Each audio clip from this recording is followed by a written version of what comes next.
quelques semaines, Dominique Strauss-Kahn est passé du rôle de violeur à celui de victime. L'ancien patron du FMI pourrait s'en sortir. La victime présumée, Nafissatou Diallo, aurait menti. Du coup, son témoignage ne vaut plus rien. Mais rien ne dit que Nafissatou Diallo n'a pas été violée, violentée. Il n'y a pas de témoin. Dans ce genre d'affaires, en fait, c'est parole contre parole. Et ce sera la même chose dans le cas Tristane Banon, cette journaliste française qui accuse Dominique Strauss-Kahn de tentative de viol. Alors comment la justice traite ces affaires de viol en France et aux États-Unis? Plus largement, cette affaire a redonné de la voix aux féministes, aux femmes. Plus généralement, les paroles des femmes se sont libérées. Mais aujourd'hui, avec cet épilogue qui se profile, ne risque-t-elle pas, cette parole de femme, d'être décrédibilisée? Ces témoignages vont-ils réellement changer les comportements dans la société française? Nous poserons toutes ces questions à nos invités. Je vous les présente. Julie Muret, bonsoir. Bonsoir. Vous êtes porte-parole d'Oser le féminisme. Oui. Vous luttez évidemment contre les violences et le sexisme. Et pour vous, il n'est pas question de refermer ce débat qui a été ouvert sur le machisme en France et les rapports de pouvoir entre les hommes et les femmes.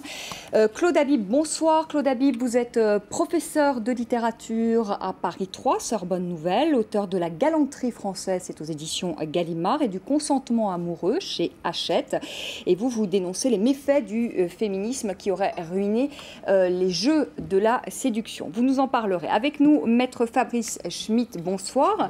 Vous êtes avocat, pénaliste au barreau de New York et de Paris. Et avec nous, une autre avocat, maître Martine Moscovici, bonsoir. Bonsoir. Vous êtes spécialiste du droit pénal. Vous nous direz comment la justice fonctionne dans les affaires de viol, puisque vous défendez de nombreuses victimes, des femmes qui ont été violées. Tristane Banon a donc porté plainte aujourd'hui contre Dominique Strauss-Kahn pour tentative de viol. Alors que les charges contre Dominique Strauss-Kahn semblent sur le point d'être abandonnées aux États-Unis, l'affaire va-t-elle rebondir en France? Tristane Banon devrait déposer plainte aujourd'hui pour tentative de viol contre l'ancien patron du FMI. La jeune femme accuse DSK de l'avoir agressée en 2003. Et l'affaire prend une dimension politique, car Tristane Banon affirme que François Hollande était au courant de cette agression. En déplacement en Martinique, l'ancien premier secrétaire du Parti socialiste a confirmé partiellement avoir été informé d'un incident. Vous étiez au courant, monsieur Hollande? Qu'un incident se serait produit entre Mme Banon et M. Strauss-Kahn? Non. Il y a eu tentative de viol, c'est ce qu'elle dit, Mme Banon. Comment voulez-vous que je le sache? Mais sa mère était venue me dire qu'il y avait eu un problème. Quelle était mon attitude? Je ne suis pas procureur, je ne suis pas juge. J'avais dit, écoutez, s'il y a un problème, c'est vers la justice qu'il faut se tourner. Et je n'aurais pas d'autre attitude aujourd'hui. Tristane Banon avait déjà formulé ses accusations lors d'une émission de télévision en 2007, mais sans livrer l'identité exacte de l'homme politique qu'elle mettait en cause. Pourquoi a-t-elle attendu autant d'années avant de révéler le nom de DSK? Tristane Banon affirme avoir subi des pressions. Aujourd'hui, son avocat se défend de toute volonté d'exploitation politique. J'ai toujours indiqué que le dossier français et le dossier américain ne devaient pas être liés. Je n'ai pas souhaité interférer dans le déroulement du dossier américain. J'ai refusé l'invitation de mon confrère Kenneth Thompson à participer avec lui à quelque chose que je n'ai pas très bien compris d'ailleurs, une sorte d'appel à témoins des victimes de M. Strauss-Kahn à travers le monde. Quel crédit apporter aux accusations de Tristane Banon? Les faits sont anciens et la jeune femme a livré des versions contradictoires de l'agression qu'elle dit avoir subie. De leur côté, les avocats de Dominique Strauss-Kahn ont annoncé qu'ils allaient porter plainte contre Tristane Banon pour dénonciation calomnieuse.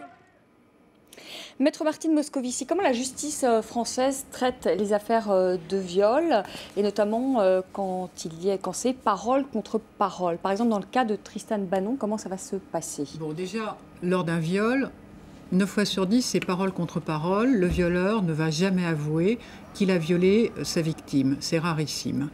Dans cette affaire-là, on a un énorme problème, c'est qu'on n'a aucun élément matériel.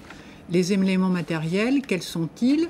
Dans un viol, ce seront des traces d'ADN, ce sera du sperme, ce sera un préservatif usagé, ce seront des violences commises sur la victime et qui pourront être observées par un médecin légiste. Et donc, ce sont des éléments de preuve qui font que la police pourra effectivement continuer ses investigations et qu'il y ait une enquête sérieuse et une ouverture d'informations.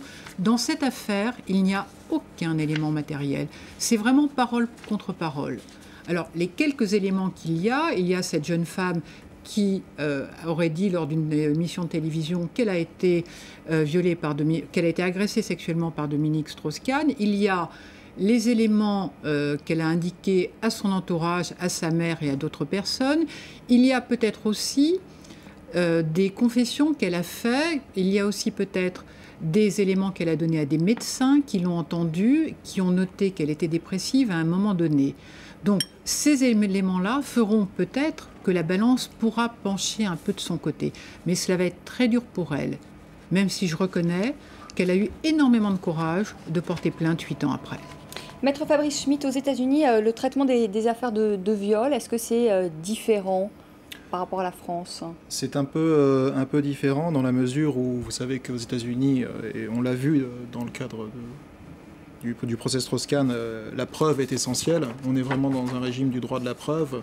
Donc effectivement, dans une affaire de viol, c'est toujours parole contre parole, mais la réunion de l'ensemble d'éléments matériels est primordiale.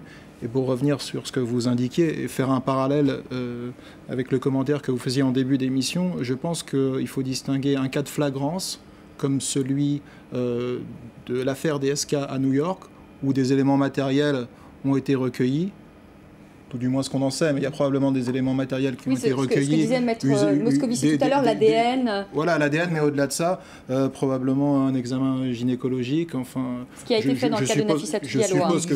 Je suppose que ça a été fait. Oui. Donc là, dans le cas de Tristan Banon, il n'y a rien. On va avoir une expertise médico-psychologique ou psychiatrique qui pourra dire qu'elle a subi un stress post-traumatique. Ça, c'est possible. Alors, je vous propose d'écouter Kenneth Thompson, qui est l'avocat de Nafissatou Diallo. C'était vendredi dernier. On lui a dit que personne n'était dans la chambre. Elle est donc persuadée que personne n'est à l'intérieur. Et là, Dominique Strauss-Kahn est sorti nu d'une des pièces en courant pour lui faire du mal. Il a d'abord attrapé sa poitrine et a commencé à l'attaquer. Il a ensuite saisi son vagin avec tellement de force qu'il lui a fait mal. Il l'a attrapée tellement fort qu'elle a eu des hématomes.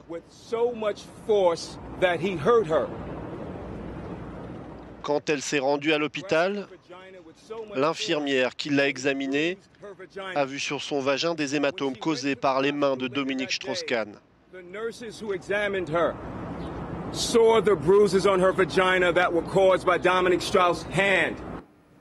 Maître Fabrice Schmitt, vous avez été surpris de ce discours de Kenneth Thompson, qui est quand même très cru, où le mot viol a dû être utilisé une quinzaine de fois. J'étais surpris, oui, quand je l'ai écouté. J'étais sur le plateau d'un de vos confrères. J'étais surpris par le caractère très technique des descriptions qui étaient faites par Kenneth Thompson. Mais au-delà de ça, ces affirmations sont principalement effectuées pour le show, dans la mesure où, à la différence de la France, on n'a pas aux États-Unis de partie civile. Donc, ce qui est relaté par Kenneth Thompson, c'est peut-être des éléments qui ont éventuellement fuité du procureur, mais techniquement, il n'a pas, comme en France, accès au dossier. Julie Muret, Nafissatou Diallo a peut-être été violée, mais ce qui est incroyable aujourd'hui, eh bien, c'est que les charges vont être abandonnées contre Dominique Strauss-Kahn. Tout ça parce que la présumée victime a menti alors qu'elle aurait pu être violée. Comment on explique qu'on passe du tout au rien, c'est-à-dire qu'on passe d'une victime présumée à une menteuse dont le témoignage n'est plus valable? Est-ce que ça vous a choqué? Je crois qu'on ne saura pas ce qui s'est passé à New York et personne ne le sait, enfin à part de personne, et on ne sait pas exactement ce qui s'est passé. C'est pas nous d'en juger, c'est à la justice américaine de le faire. Par contre, ce que je voudrais dire, c'est que cette affaire, elle ne devrait pas être instrumentalisée pour discréditer systématiquement la parole des femmes victimes de violences sexuelles, dans la mesure où déjà c'est extrêmement difficile pour des femmes victimes de porter plainte. En France, il y a 75 000 femmes par an qui sont violées et seulement 10% qui portent plainte. Donc je crois que ça ne doit pas décrédibiliser l'ensemble de la parole des femmes qui peuvent être victimes. Claude Habib, vous expliquez ça comment, qu'on passe du tout au rien? Je n'ai pas plus d'explications que ma voisine, et je suis tout à fait d'accord sur l'importance de ne pas décrédibiliser la parole des femmes. Quand vous voyez ce que Tristan Banon a subi, quand vous voyez cette émission de télévision où tout le monde traite ça à la gaudriole, où tout le monde, Ardisson se met à rire quand elle raconte les faits, et on voit qu'elle est obligée de rire avec. On se dit, il y a quelque chose qui ne va pas entre sa mère qui ne veut pas qu'elle porte plainte et les autres qui veulent que ce soit très drôle, alors que manifestement, ce n'est pas une femme qui s'amuse. Il y a vraiment une attention qui manque en France pour les cas durs. Et je souscris absolument à l'attention qui doit être portée aux violences contre les femmes. Julie Muret, on a quand même le sentiment dans l'affaire DSK à New York que finalement la parole de la victime présumée a plus compté que la présomption d'innocence. C'est important de respecter la présomption d'innocence, mais c'est vrai qu'on pourrait aussi considérer qu'il y a une présomption de la victime sur sa parole, oui. Fabrice Schmitt. Non, je voulais faire observer, puisqu'il y a un précédent aux États-Unis qui est aussi médiatique que celui de DSK, c'était le cas de Kobe Bryant, qui était une star de la NBA américaine, un joueur des Lakers, donc qui a été acquitté, c'était dans l'État du Colorado sur le plan pénal, puisque le procureur n'a pas souhaité faire comparaître la victime, qui aux États-Unis est témoin d'elle-même, suivant le régime du droit de la preuve américain. Par contre, il y a eu derrière des poursuites civiles, et ça c'est toujours une possibilité qu'a, le cas échéant, Madame Diallo, puisque les standards ne sont pas les mêmes en matière de procédure pénale aux États-Unis et de procédure civile, donc il est toujours possible d'avoir derrière un procès civil et éventuellement une condamnation, si elle le souhaite. Pour Kobe Bryant, le joueur des Lakers, donc il avait été innocenté sur le plan pénal, pour autant il y avait eu un procès civil où il allait être condamné, et il a fait un chèque de 10 millions de dollars pour ne pas être condamné. Bon, on est aussi dans une logique de business aux États-Unis, et Kenny Thompson, il voit peut-être ces 30% de filles en train de s'envoler. Non, mais c'est une réalité. C'est une réalité aussi. Maître Martine Moscovici, pourquoi la plainte de Tristan Banon aujourd'hui ? Écoutez, ça, je ne peux pas répondre à sa place, mais je voudrais rebondir sur ce qu'a dit mon confrère. Il y a quelque chose de très important en France, c'est que lors d'une affaire de viol, un juge d'instruction est nommé. Et le juge d'instruction, il est instruit à charge et à décharge. Donc, dans le cas américain, il aurait tout de suite réalisé les éléments à charge contre cette victime, et il se serait dit qu'elle n'était peut-être pas aussi crédible dans l'entourage de ce qu'elle a dit, par rapport à ce que dit l'accusé. Donc ça, c'est important. En France, on a une procédure qui est quand même plus soft, si vous me permettez ce mot, où on instruit à charge et à décharge, ce qui fait que tous les éléments sortent en même temps, alors qu'aux États-Unis, le procureur n'instruit qu'à charge. Maintenant, concernant Tristan Banon, que peut-elle espérer ? Je ne sais pas. 8 ans après, elle dépose plainte pour tentative de viol. Il n'y a pas beaucoup d'éléments matériels en sa faveur, il n'y a que des éléments subjectifs et des faisceaux d'éléments qui pourront pencher la balance de son côté. Cela étant, il y a un risque dans son affaire, c'est que ce qu'elle appelle une tentative de viol soit disqualifiée en agression sexuelle. Alors justement, quel est le distinguo d'un point de vue juridique ? Alors l'agression sexuelle, la différence entre l'agression sexuelle et le viol, c'est dans un viol, il y a une pénétration de quelque nature qu'elle soit, elle est sexuelle, mais de toute nature. Alors que dans une agression, il n'y a pas de pénétration. Une agression, ça va être une caresse au niveau sexuel, ça sera aussi un baiser volé, alors qu'un viol, c'est une pénétration sexuelle. Alors voilà ce que dit Tristan. Oui, allez-y, maître. Sur ce que dit ma confrère, dans le prolongement de ma confrère, ça pose quand même un problème dans le cas Tristan Banon, puisque donc elle a déposé plainte contre personne dénommée. Hein, je suppose que ça n'est pas une plainte contre X. Cette plainte, le parquet a 6 mois pour l'instruire et éventuellement décider de poursuivre et renvoyer à un juge d'instruction. Mais si le parquet estime qu'il s'agit d'une agression sexuelle, il classera sans suite. Auquel cas, Tristan Banon a la possibilité de saisir un juge d'instruction par une constitution de partie civile. Oui, pour nos téléspectateurs, parce que l'agression sexuelle, je crois que c'est 3 ans, c'est ça ? 3 ans. La prescription et après les faits, 3 ans. Voilà, la prescription est de 3 ans. Oui. Donc, si le parquet considère que c'est prescrit, il classe sans suite pour prescription. Et la seule possibilité qui reste pour Madame Banon, c'est donc de saisir un juge d'instruction. Auquel cas, il faudra absolument qu'elle persuade le juge d'instruction qu'il s'agit d'un viol. Une tentative de viol. Ou d'une tentative de viol, bien sûr, mais en tout cas d'un crime. Et en tout cas d'un crime. On voit que son affaire n'est pas gagnée à vous entendre. Julie Muret, pas évidente. Julie Muret, pourquoi est-ce qu'elle a mis tant de temps finalement à libérer la parole? Elle a accordé une interview à nos confrères de l'Express. Elle dit qu'il faut raconter minute par minute, c'est très dur, alors que vous n'avez qu'une seule envie, c'est d'oublier. Est-ce que ceci peut expliquer le fait que durant 8 ans, elle ait tué son histoire? Oui, je crois qu'il y a des femmes qui parlent très longtemps après, qui se disent que finalement, elles vont arriver à passer sur cette expérience sur ces faits qui peuvent être extrêmement traumatisantes. Et puis, finalement, un jour se dire non, c'est pas juste, je porte plainte. Donc, je pense qu'elle a mûrement réfléchi et avec toute cette affaire, elle a voulu porter plainte.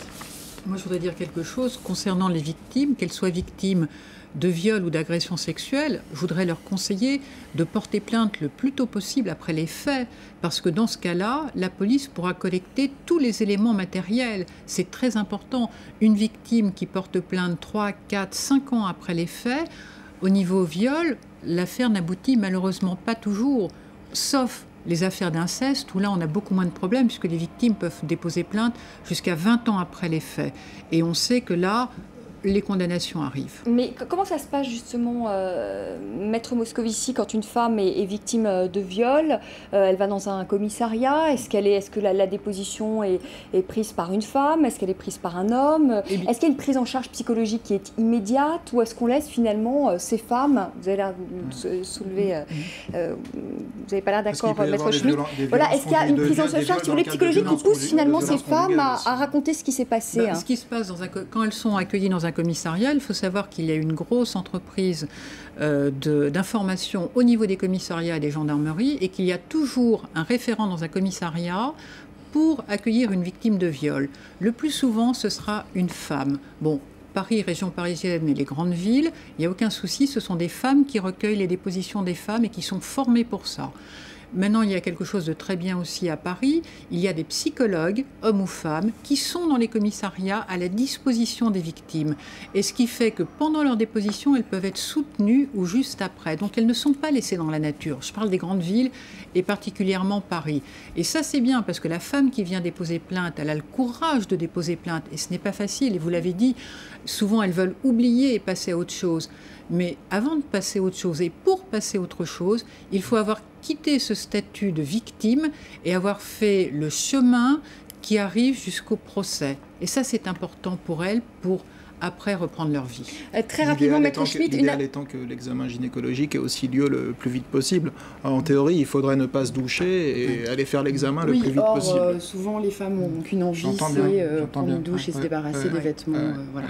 On va faire une pause, si vous le voulez bien. On se retrouve dans un instant pour la deuxième partie du débat. Le procureur donc, pourrait abandonner les poursuites contre Dominique Strauss-Kahn. La parole de la victime a été décrédibilisée. Cette affaire a permis aux femmes de libérer leur parole sur le machisme dont elles sont parfois victimes. Ces paroles sont-elles aujourd'hui remises en cause et surtout vont-elles servir à modifier les